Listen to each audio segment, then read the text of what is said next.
being playful. यानी जीवन को खेल की तरह जीना हमेशा ही गैर जिम्मेदार माना जाता रहा है।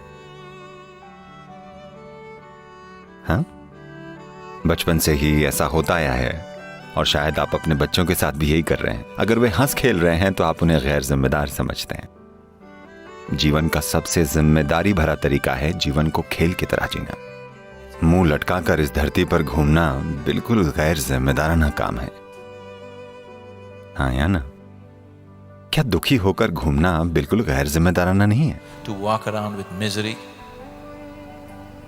हाँ, यही सबसे गैर जिम्मेदाराना काम है।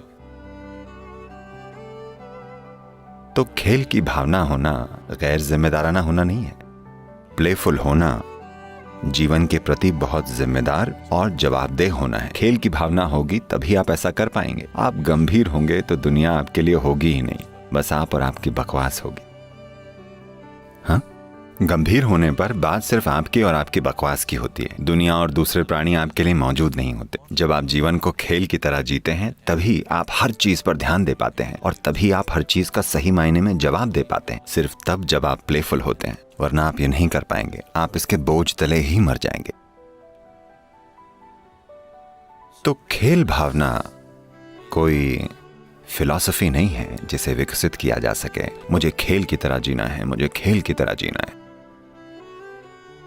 विज्ञान बता रहा है कि सारी सृष्टि ऊर्जा का एक नृत्य है। ऐसा लगता है कि सृष्टि को बनाने वाली शक्तियां हमेशा खेल भाव में रहती हैं। इस संस्कृति में हमेशा सृष्टि को ईश्वर का खेल बताया गया है। भगवान का खेल यानी कई लोगों ने सोचा, ओ वो मूर्ख मेरे जीवन के साथ खेल रहा है तभी इतना दुख है। सृष्टि की शक्तियां हमेशा खेलती रहती हैं। अगर वे खेलना बंद कर दें तो आप खत्म। हाँ, इसमें सभी बुनियादी ताकतें शरीर के भीतर भी जब वे पूरे जोश से खेलेंगी तभी कुछ अच्छा होगा। Everything is nice. अगर वे खेलना बंद कर दें या खेलने से इनकार कर दें तो आप खत्म, खेल खत्म। तो जीवन को खेल की तरह जीना सिर्फ एक रवैया नहीं है। ये आपका रवैया नहीं है, ये रवैया सृष्टा का है, ये रवैया सृष्टि का है। अगर आप सृष्टि और सृष्टा के साथ तालमेल में होंगे तो खेल भाव में होना बहुत स्वाभाविक होगा। जब आप इसके तालमेल में नहीं होते, कहीं आप पूरी तरह से अपने मन की प्रक्रिया, अपने विचार, अपनी राय, अपने विचारधाराएं, अपने सही और गलत, अपनी नैतिकता के गुलाम बन जाते हैं, तभी आप अपनी खेल भावना खो देते हैं। अगर आप जीवन के साथ होंगे, जब आप सृष्टि और सृष्टा के तालमेल में होंगे, तो आप स्वाभाविक रूप से खेल भाव में रहेंगे। आप Started ignoring. पूरी सृष्टि को अनदेखा करके अपनी छोटी सी सृष्टि से जुड़ चुके हैं जो यहां चल रही है। तभी हंसी खेल गायब हो गया है। अगर आप सृष्टि के साथ तालमेल में होंगे तो जीने का कोई दूसरा तरीका नहीं होगा। आप जीवन को खेल की तरह जिएंगे। जो जीवन को खेल की तरह जीता है, सिर्फ वही व्यक्ति दुनिया में मुश्किलों के साथ मुठभेड़ कर सकता है, बगैर उनसे प्रभावित हुए अपना बेहतरीन योगदान दे सकता है। अगर वो खेल भाव नहीं जानता तो वो मुश्किलें उसे खा जाएंगी। दुनिया में जो मुश्किलें हैं वो सरल नहीं हैं। अगर आप जरूरी खेल भाव के बिना उनसे जूझना चाहेंगे तो ये कभी मत सोचिएगा कि आप उन्हें हल कर पाएंगे। वो समस्याएं आपको खा जाएंगी। सिर्फ यही होगा। वे कई लोगों को खा चुकी हैं, ऐसा है कि नहीं? अच्छे इरादे वाले कई लोगों को खा चुकी हैं, कितनों को निगल चुकी हैं। क्या ऐसा नहीं हुआ? दुनिया की ये मुश्किलें बहुत अच्छे इरादों वाले कई लोगों को मौजूदा हालातों ने निगल लिया है। By the existing situations. आप उन्हें तभी संभाल पाएंगे जब आप वाकई प्लेफुल होंगे, वरना हर चीज परेशानी होगी। अगर आप बस कुछ घंटे अपना काम खेल भावना से करेंगे तो आप पाएंगे कि आपका शरीर भी काफी बेहतर काम करेगा। आपकी नींद का कोटा कम हो जाएगा और जीवन को खेल की तरह जीता हुआ व्यक्ति स्वाभाविक रूप से ध्यान कर पाता है, क्योंकि जब आप खेल भाव में होते हैं तब आप अपने काम में उलझते नहीं हैं। जब आप उलझते नहीं हैं तब कर्म बंधन नहीं बनते, कर्म योग होता है। तब जीने की प्रक्रिया उलझाने के बजाय ये आपको मुक्त कर दी जाती है। यानी आप कर्म करने के बजाय अपने काम की मदद से योग कर रहे होते हैं। जब आप दिन भर योग कर रहे होते हैं तब सब कुछ जरूर बेहतर होता जाएगा, है ना। शुरुआत में जिसे अभ्यास नहीं हुआ है उसके लिए काम जरूरी है। Activity is necessary.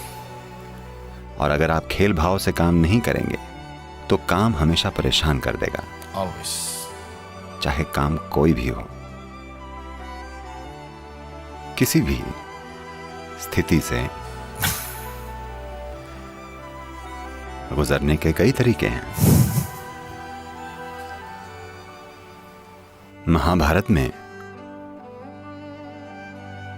बहुत अच्छे से बताया गया है अलग अलग इंसान एक ही परिस्थिति से कैसे गुजरते हैं।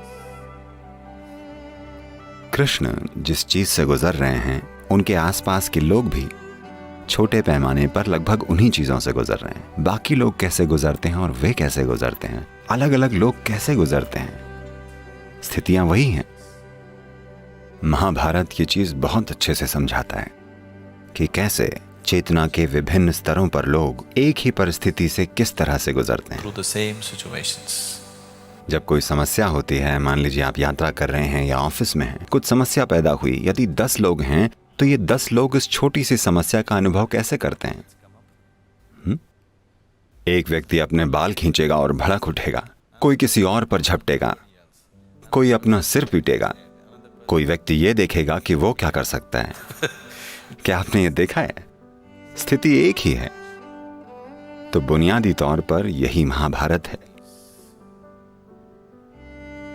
उसमें सभी प्रकार के लोग हैं, अच्छे लोग, बुरे लोग, बहुत बुरे, बिल्कुल धार्मिक, हर तरह के लोग। अगर आप ध्यान दें तो हर तरह के इंसान जो आप किसी भी समाज में पा सकते हैं वे सभी महाभारत में हैं। हर तरह के लोग, लालची, बिल्कुल निस्वार्थ, डरपोक, बहादुर योद्धा, कायर, हर तरह के लोग। Every kind are there. And they're all being और वे एक गहरे नाटक से गुजर रहे हैं और हर एक का अनुभव बहुत अलग है और उनका चीजें संभालने का तरीका और अंत में जो उनके साथ होता है वो बहुत अलग है। पूरे महाभारत में कृष्ण सबसे ज्यादा नाटक से गुजर रहे हैं, पर वे उससे अछूते हैं, क्योंकि उन्होंने कहा था योगस्थ कुरु कर्माणि, यानी योग में स्थापित होकर कर्म करो। and then act. अगर आप योग में खुद को स्थापित किए बिना काम करेंगे तो आपके काम आपको उलझा देंगे, काम चाहे जो भी हो। लोग अपने जीवन में सरल चीजें कर रहे हैं। आखिरकार ज्यादातर लोग, दुनिया में 95% लोग जो कुछ भी करते हैं वो सिर्फ जीवन चलाने के लिए पैसा कमाना, बच्चे पैदा करना, बच्चों की परवरिश, बस ये छोटा सा नाटक जो उन्होंने चुना है, Picked up for themselves. यही वे चाहते थे। एक छोटा सा व्यवसाय या नौकरी, एक घर, पत्नी, बच्चे, पति, बस यही। इसके लिए उन्होंने अपना क्या हाल बना लिया है। कई तो पागल खाने पहुंच जाते हैं बस ये सरल काम करते हुए। ऐसा है कि नहीं? हाँ, वे दुनिया की समस्याएं नहीं सुलझा रहे हैं। Problems of the world. वे दुनिया में धर्म स्थापित करने वाले धर्मगुप्त नहीं बनना चाहते। उन्होंने इतनी बड़ी जिम्मेदारी नहीं ली है। बस अपनी जीविका कमाना, जीवन चलाना, बच्चे पैदा करना और मर जाना, जो धरती का हर प्राणी करता है। बस वही करते हुए उनकी क्या हालत हो गई है। कितने लोग पागल हो गए हैं, Total nuts. कितने आधे पागल हो गए हैं। हाँ, कई लोग हैं, है ना। सरल जीवन प्रक्रिया बहुत बड़ी परेशानी बन गई है। Simple life process. ऐसा होना जरूरी नहीं है, पर दुर्भाग्य से कई लोगों के साथ ऐसा हो रहा है, सिर्फ इसलिए कि उनके जीवन में कोई खेल भावना नहीं है। Playfulness in their way of existence. उनके जीवन के तरीके में प्लेफुलनेस नहीं है, वो इतने गंभीर हो गए हैं।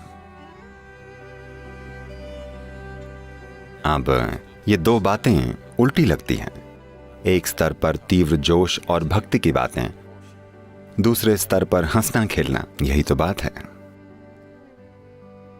जुनून तभी कहलाता है जब आप जल उठें। आधे अधूरे मन से आप उसे जान नहीं पाएंगे, आप बस परेशान होंगे, आप उसका फायदा नहीं जान पाएंगे, लाभ नहीं उठा पाएंगे। जब आप वाकई जलेंगे, सिर्फ तभी आप जान पाएंगे। अगर आप भक्ति मार्ग पर चलना चाहें और खुद को बचाना भी चाहें तो यह काम नहीं करता। भक्ति का मार्ग, जुनून का मार्ग चुनने के पीछे विचार बस यही है